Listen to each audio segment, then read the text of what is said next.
तेनू कोल न बाणे ज़ाद ज़ामिन होवे होवे ज़ाद ज़ामिन होवे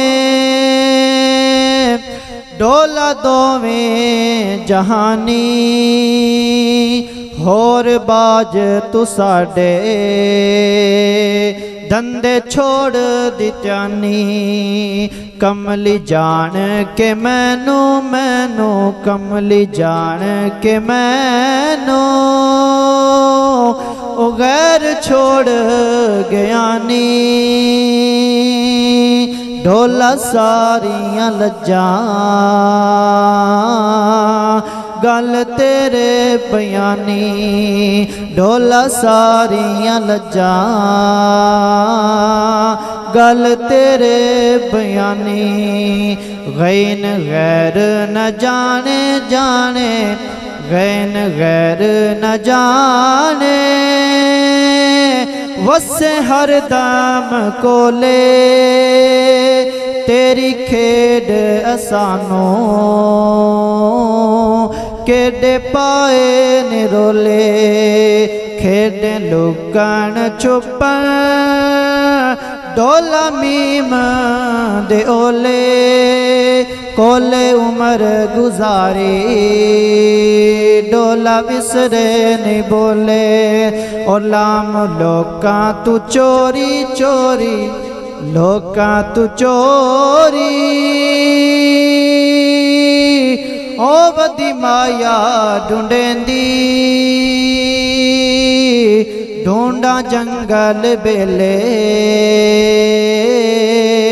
वत्ता सद मरेंदी ढूंढा जंगल बेले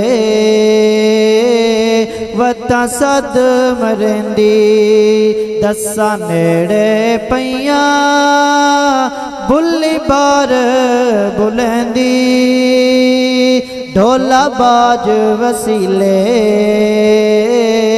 वती दुख जलेंदी ढोला बाज वसीले वती दुख जलेंदी मीम मुख न मोड़ा मोड़ा मीम मुख न मोड़ा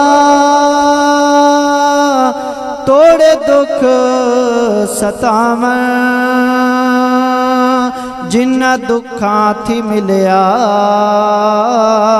सुखा गोल गुमावन जिन्ना दुखा थी पाया सुखा गोल गुमावन यार दुखा तू मिलदा मिलदा यार दुखा ते मिलदा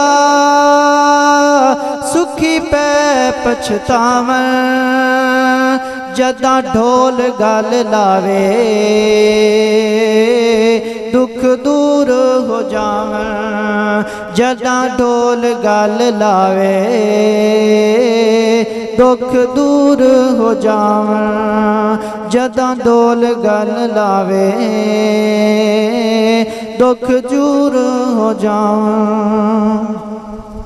हम्दो सलात के बाद बंदा चीज़ में आप हजरात के सामने कुरान करीम फुरकान हमीद के अंदर से एक आयत मुबारका पढ़ने का शर्फ हासिल किया है। दुआ कीजिए कि अल्लाह अज़्ज़ व जल मुझे हक और सख्त बयान करने की तौफीक अता फरमाए।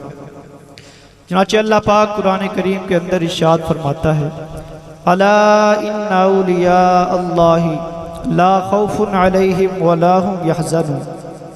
अल्लाह पाक फरमाता है कि सुन लो बेशक अल्लाह ताला के वलियों पर अल्लाह ताला के दोस्तों पर ना कुछ खौफ होगा और ना ही वो गमगीन होंगे, ना ही दुनिया में और ना ही आखिरत में। क्यों?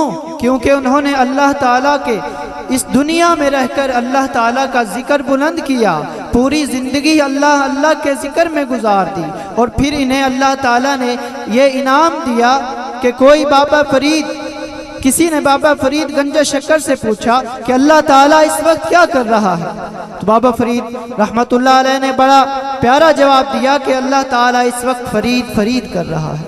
वो शख्स बड़ा हैरान हुआ, कहने लगा बाबा जी क्या कह रहे हो? तो बाबा फरीद रहमतुल्लाह अलैह ने फरमाया कि पढ़ो कुरान, अल्लाह पाक फरमाता है कि फज़कुरूनी अज़कुरकुम, तुम मुझे याद करो मैं तुम्हें याद करूंगा। तो बाबा फरीद ने कहा कि मैंने सारी जिंदगी सच्चे दिल से अल्लाह पाक की याद में गुजारी है, मैंने सारी जिंदगी अल्लाह अल्लाह किया है, और आज मुझे यकीन है कि अल्लाह ताला भी फरीद फरीद कर रहा है।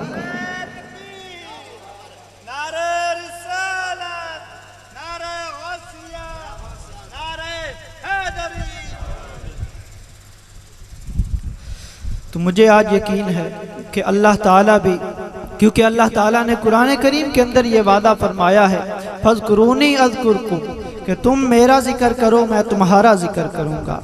क्योंकि बंदा जब अल्लाह ताला का कुर्ब हासिल कर लेता है, अल्लाह ताला के करीब हो जाता है, तो फिर अल्लाह ताला भी उस बंदे के करीब हो जाता है। फिर अल्लाह ताला फरमाता है कि अगर बंदा मेरे करीब एक बालिश्त मेरे करीब हो जाता है, एक हाथ मेरे करीब हो जाता है, तो मैं उस बंदे के 10 हाथ करीब हो जाता हूँ। अगर बंदा 10 हाथ मेरे करीब हो जाता है तो मैं उसके 100 हाथ करीब हो जाता हूँ। हदीस कुदसी है कि जब बंदा अल्लाह ताला का कुर्ब हासिल कर लेता है तो अल्लाह ताला उस बंदे के हाथ बन जाता है। काम वो बंदा करता है लेकिन हाथ अल्लाह ताला के होते हैं। जब वह बंदा अल्लाह ताला का कुर्ब हासिल कर लेता है तो अल्लाह ताला फरमाता है कि मैं उसके पाँव बन जाता हूँ। चलता वो बंदा है लेकिन पाँव अल्लाह ताला के होते हैं। जब बंदा अल्लाह ताला का कुर्ब हासिल कर लेता है तो अल्लाह पाक फरमाता है मैं उसकी आंखें बन जाता हूँ। देखता वो है, आंखें मेरी होती हैं। जब बंदा अल्लाह ताला का कुर्ब हासिल कर लेता है तो मैं उसके कान बन जाता हूँ कि सुनता वो है लेकिन कान मेरे होते हैं। यानी अल्लाह ताला फरमा रहा है अलगर्ज, मैं अल्लाह पाक उस बंदे का आईना बन जाता हूँ। और अल्लाह पाक का कुर्ब कैसे हासिल होता है? अल्लाह पाक के कुर्ब हासिल करने का जरिया क्या है? तो जो अल्लाह पाक का कुर्ब हासिल करना चाहता है उसे चाहिए कि अल्लाह वालों के करीब हो जाए, अल्लाह वालों का कुर्ब हासिल करे। जब अल्लाह वालों का कुर्ब वो हासिल कर लेगा तो इंशाअल्लाह उसे अल्लाह ताला का कुर्ब हासिल होना नसीब हो जाएगा। अल्लाह पाक का कुर्ब हासिल करने का सिर्फ एक ही तरीका है और वो तरीका है कि अल्लाह ताला के वलियों के साथ निस्बत रखी जाए। मौलाना रूम रहमतुल्लाह अलैह फरमाते हैं कि वलियों के साथ एक घड़ी भर गुजारना, एक घड़ी वलियों के साथ बैठ जाना हजारों साल इबादत से अफजल है। हजारों साल जो बंदा इबादत करता रहता है, लेकिन जो बंदा एक घड़ी भर अल्लाह ताला के दोस्त के साथ, अल्लाह ताला के वली के साथ बैठ जाता है तो उसे उस 1000 साल की इबादत से भी ज्यादा सवाब अता किया जाता है। तो यही है जिनके बारे में अल्लाह ताला कुरान करीम में फरमाता है कि जो बंदे मेरे वलियों से बुग़्ज़ रखते हैं मैं उनसे ऐलान जंग करता हूँ, और जिससे अल्लाह ताला ऐलान जंग फरमाए उसके लिए इस दुनिया में भी हलाकत है और आखिरत में भी उसके लिए रुसवाई है।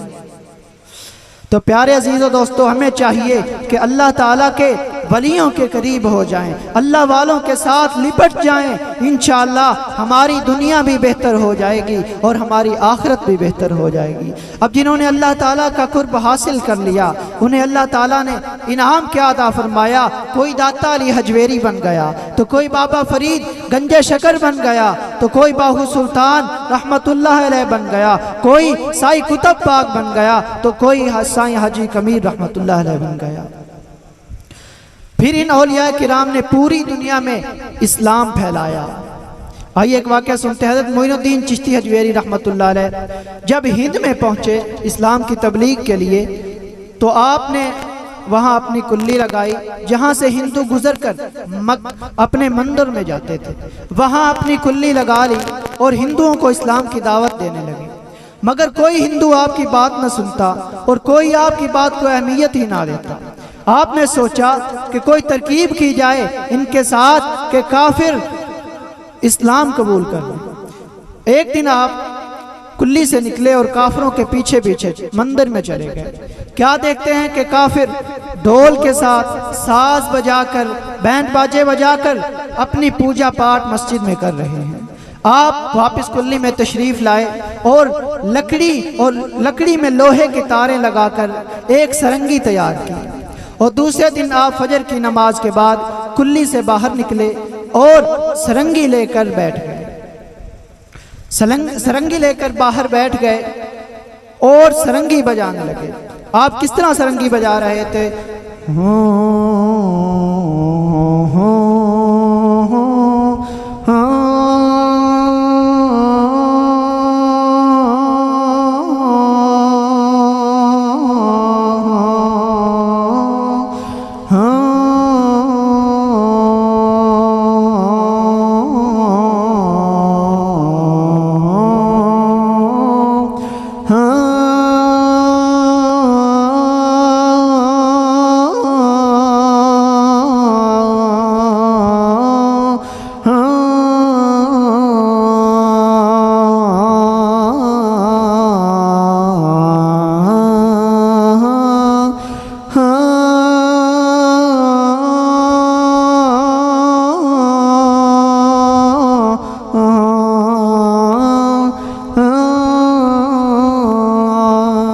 वो जो काफिर थे ना, मंदिर जा रहे थे तो वो मंदिर को भूलकर उस सरंगी पर बैठ गए। अब कुछ ही दिन इस तरह चलता रहा कि काफिर जो मंदिर के लिए घर से निकलते, लेकिन बाबा जी आगे फजर की नमाज पढ़कर उस कुल्ली के बाहर अपनी सरंगी लेकर बैठ जाते, तो काफिर मंदिर को भूलकर आपकी सरंगी पर लग गए। और रोज काफिर सुबह सुबह आ जाते और आपसे सरंगी सुनकर वापस जाते। एक दिन आप रहमतुल्लाह ताला अलैह अपनी कुल्ली में तशरीफ फरमा थे। सारे काफिर बाहर इकट्ठे हो गए। आपने थोड़ी देर लगा दी, आप बाहर ना आए, तो एक काफिर आपकी कुल्ली के पास गया और कहने लगा, बाबा जी आज आपने सरंगी नहीं बजानी? तो बाबा जी रहमतुल्लाह अलैह ने फरमाया कि आज सरंगी इस तरह नहीं बजाऊंगा। उस काफिर ने कहा, तो आप बाबा जी किस तरह सरंगी बजाएंगे? तो काफिर ने कहा कि बाबा जी ने कहा कि ए काफिर, आज मैं एक शर्त रखता हूँ, अगर तुम ये शर्त कबूल करोगे और जो मैं कहूँगा वो करोगे तो मैं आपको फिर सरंगी सुनाऊंगा। तो काफिर सारे यक ज़बान बोले, बाबा जी आप जो कहेंगे करेंगे, आप जो हमें कहेंगे हम करने के लिए तैयार हैं, लेकिन आप हमें सरंगी सुनाइए। तो बाबा जी रहमतुल्लाह अलैह अपनी कुल्ली से बाहर तशरीफ लाए और काफिरों को साथ लिया, और साथ ही में अना सागर दरिया था। आप रहमतुल्लाह अलैह वहाँ तशरीफ ले गए। आप रहमतुल्लाह अलैह ने वहाँ काफिरों के सामने वुजू किया और काफिरों से फरमाया कि तुम भी वुजू करो। काफिरों ने भी आप रहमतुल्लाह अलैह को देखकर वुजू किया। तो आप रहमतुल्लाह अलैह आए और काफिरों की कतारें बंधवा दी और 2 नफल नमाज की नियत की। तो काफिरों ने भी आप रहमतुल्लाह अलैह के पीछे नियत बांध ली। आप रहमतुल्लाह अलैह ने रकू किया, काफिरों ने भी रकू किया। आप रहमतुल्लाह अलैह ने सजदा किया, काफिरों ने भी आप रहमतुल्लाह अलैह के पीछे सजदा किया। जब आप रहमतुल्लाह अलैह ने सजदा किया तो अपने रब से फरियाद करने लगे कि ऐ रब अज़्ज़ा वजल, यहाँ तक इन्हें लाना मेरा काम था, आगे तू जाने और ये जाने। आप रहमतुल्लाह अलैह ने जब 2 रकतें नफल नमाज मुकम्मल की तो बीच से एक काफिर उठा और बोला कि बाबा जी अगर आप यही आज सरंगी बजाएं तो मज़ा आ जाए। तो आप रहमतुल्लाह ताला अलैह ने वहीं सरंगी उठाई और बजाने लगे, हाँ हाँ हाँ हाँ।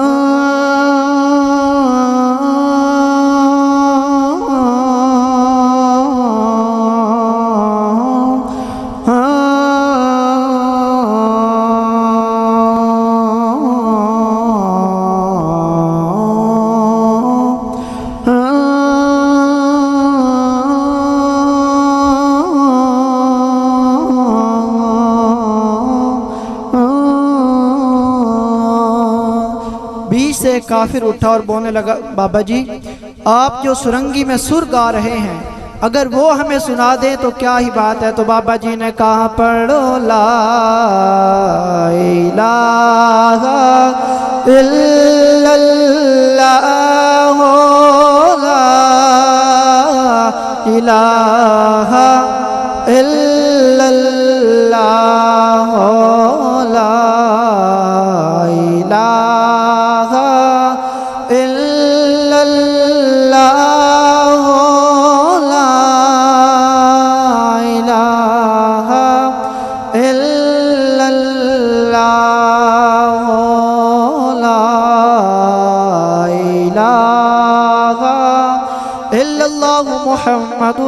रसूलुल्लाह।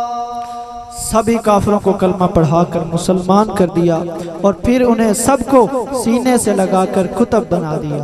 और फिर आप रहमतुल्लाह ताला अलैह ने उन सबको कुरान करीम की तालीम दी और उन्हीं की ड्यूटियां लग गई। और आज भी उनके मिज़ारात आप रहमतुल्लाह ताला अलैह के आस पास मौजूद हैं। तो अल्लाह पाक से दुआ है कि अल्लाह ताला हमें भी अपने नेक बंदों, अपने दोस्तों औलिया किराम रहिमल्लाहुल मुबीन के साथ अपना वक्त गुजारने की तौफीक अता फरमाए, इनसे फ्यूज़ व बरक़ात लेने की तौफीक अता फरमाए और इन्हीं के साए में हमें रहने की तौफीक अता फरमाए। वमा अलैया इल्लल बलागुल मुबीन।